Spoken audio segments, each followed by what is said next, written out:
It's time for the reading. I, the deceased, Alfred J. It looks as if it's going to be the reading of the will. Please welcome our good friends, Australia's good friends, the Original Seekers. Wonderful to see you all. Hi, Ethel. Hi, Bert. Judith, my love. Good to see you. Bruce. And Keith. Hiya, Keith.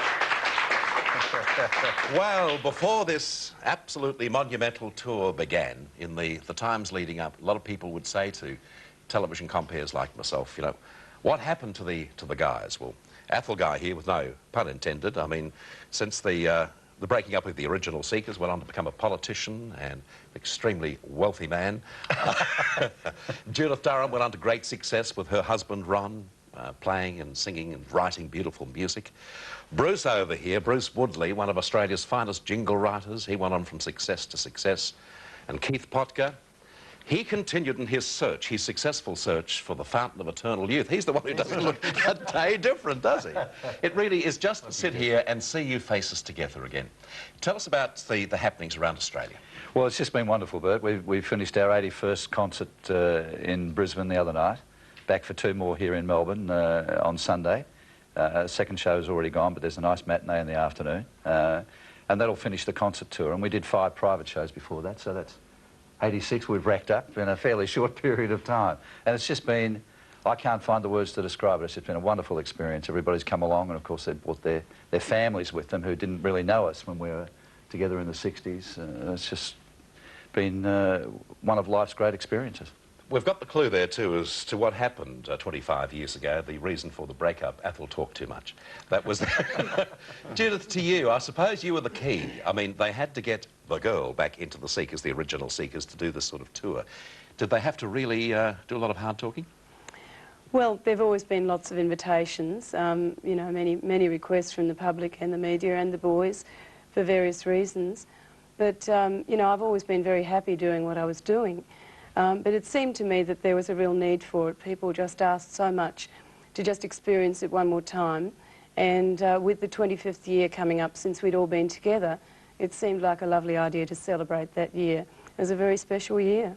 Just seemed to me too that horrific car accident that you had, in which, I mean, there's always a good side to everything, and the fine side of that was, of course, that people right around Australia and the world showed their support and their love for you. Did that have something to do with your decision to do it one more time? Well, I think that our vulnerability was certainly shown to me in that way. Very much a part of it being possible is the fact that we are all fit and well, and that we're all geographically in the same place. And after the car accident, it was 2 factors. I mean, they weren't certainly the only catalysts, but one was that I was still alive, and geographically I'd been dumped in Melbourne by the helicopter when I came to the Alfred Hospital for treatment. And of course, with the 25th year coming up, there were so many reasons. It was obviously just meant to be. So many pluses, yeah. To you, Bruce, as the writer of so much of the material for the group over the years, has it been a special buzz for you? It's, as Athel said, it's hard to describe the warmth and goodwill that flowed out from those audiences that were so happy to be there and listen to those songs. And we did do, it wasn't just total nostalgia. We introduced very carefully some new appropriate songs into the show. So from a musical point of view, it was very satisfying. Yeah.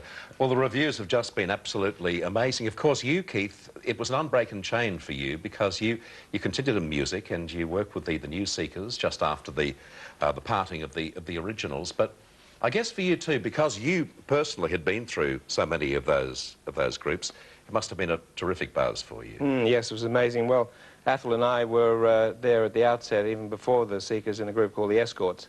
So, but we, strangely enough, didn't get any standing ovations with the Escorts. You did for me. I used to use you all the time. And you were so cheap, it was wonderful. Cheap as in terms of payment required. We had nothing to sit on in those days. Yeah. How many groups have you formed over the years? 1, 2, 3... Only 3, really. Yes. The Escorts and the Ramblers was the Ramblers. The Ramblers was the first group. Yeah. I had another group before that called the Trinamics, and that was my start. And when the Trinamics and the Ramblers broke up, that was Athel's and my start in the business together. And it went on Well, almost unbroken since 1959, I suppose. But you've forgotten Bruce. I Ned, mean, And Bruce. leave us not forget Morris this is the Plonk's one. Moonshine 5. Oh, yes, of course. Hot band. Very hot band. If only You, of more course, people had heard heard it. Yes. But it was, had wonderful memories of that band, which But actually- comes to mind so easily. they were on. I have memories of that. They were great, and I was on many jazz concerts at the Melbourne Town Hall, and Bruce's group was on the same bill, which is quite amazing. You know, I'd be singing with the jazz band. Back in the early years, Judith, I don't suppose any other compeers asked you this, but I reckon I can because we're all close friends. Long before you you met Ron and, you know, got attached and then became married and the whole thing, did any of these blokes ever, you know, make a... Anyway, no. Yes, we did, all the time. Day. Really? Day after day, Yes. night after night. Because I think there was one time when you were all madly in love with the one girl, weren't you? Yeah.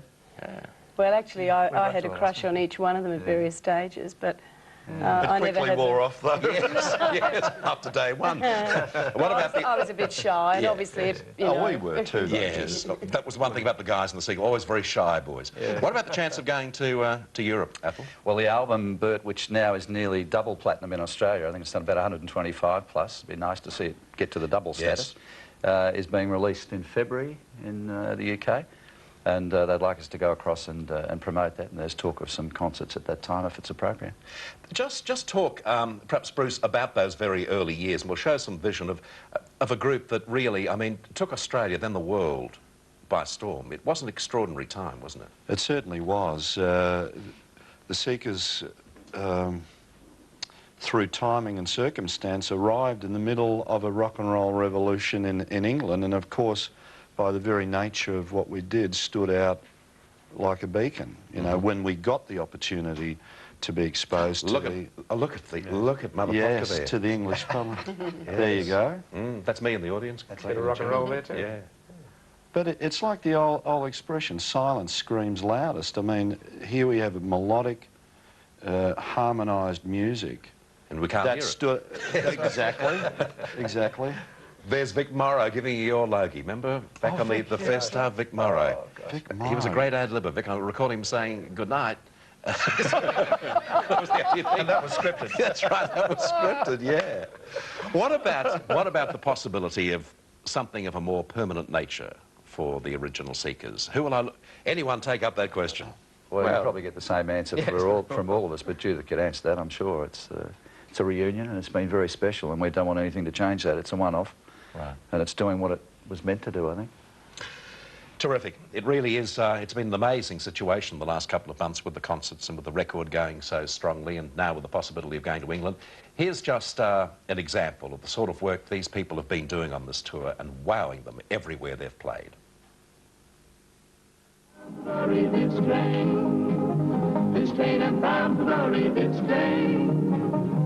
train and bound for glory, don't carry none but the rights and the holy, this train and bound for glory, this train. Well, that's not exciting. All I want to say is, if that is a result of the stuff you've been doing over the last couple of months, I don't want to meet you guys. I want to meet your makeup artists. That is fantastic. Good luck to you, Keith, and Thank you, Bruce, Bert. and Thank you, Judith, Bert. and Athol, and great to see you. Thanks a lot. Love you all. The thing is, there has never been a more successful group, and as Athol mentioned to you, there are 3 concerts over the weekend. There is one matinee, which is not sold out. It's a 2 p.m. matinee on Sunday, the 22nd of August, this coming Sunday at the Concert Hall in Melbourne, and you have the chance of seeing Judith Durham and the Seekers there. It's the only performance left with a couple of seats available. OK, now it's Barmick's time with Arthur.